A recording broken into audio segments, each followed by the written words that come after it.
इसमें यम, नियम, आसन, प्राणायाम और प्रत्याहार जो बाहरी असर करते हैं, समाज में भी असर करते हैं और हमारे व्यक्तिगत जीवन में भी बाहरी असर करते हैं।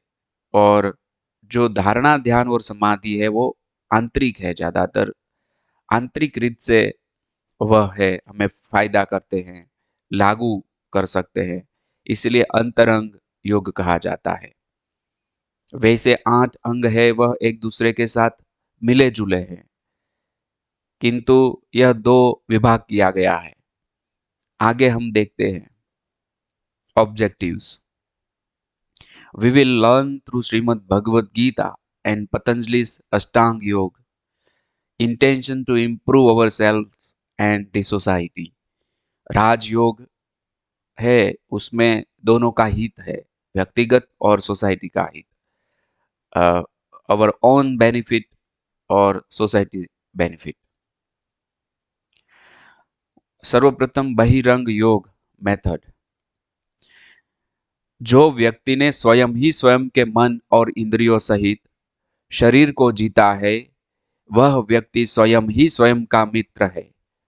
और जो व्यक्ति ने स्वयं ही स्वयं के मन और इंद्रियों सहित शरीर को जीता नहीं है, वह व्यक्ति स्वयं ही स्वयं का शत्रु है।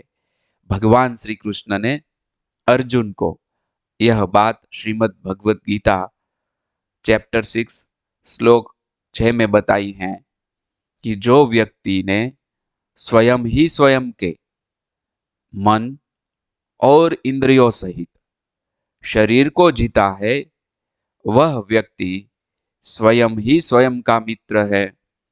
और जो व्यक्ति ने स्वयं ही स्वयं के मन और इंद्रियों सहित शरीर को जीता नहीं है, वह व्यक्ति स्वयं ही स्वयं का शत्रु है।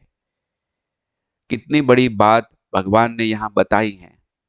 बहिरंग योगा की मेथड में यह हम ले रहे हैं कि बहिरंग योगा जो है, यम, नियम, आसन, प्राणायाम, प्रत्याहार, वह अचीव करने के लिए, उसका पूर्णतः बेनिफिट लेने के लिए भगवान का यह वाक्य, भगवान का यह वचन हमें बल देता है, हमें मार्ग बताता है।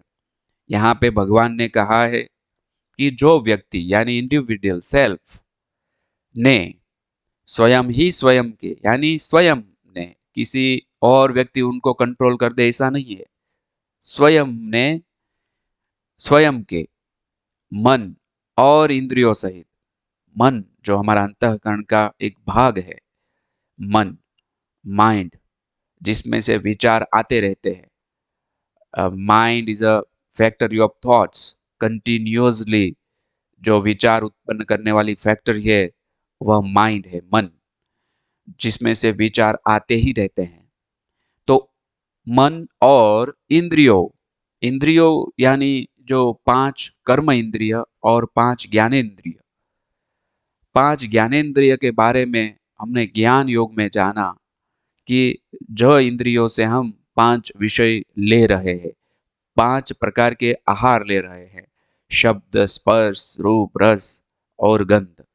तो वह जो 5 ज्ञानेंद्रियों के द्वारा जो आहार लिया जाते हैं, वो 5 ज्ञानेंद्रियों और 5 कर्मेंद्रियों, उनके सहित शरीर को जीता है। यानी शरीर है तो इंद्रियों हैं, शरीर है तो ज्ञानेंद्रियों हैं,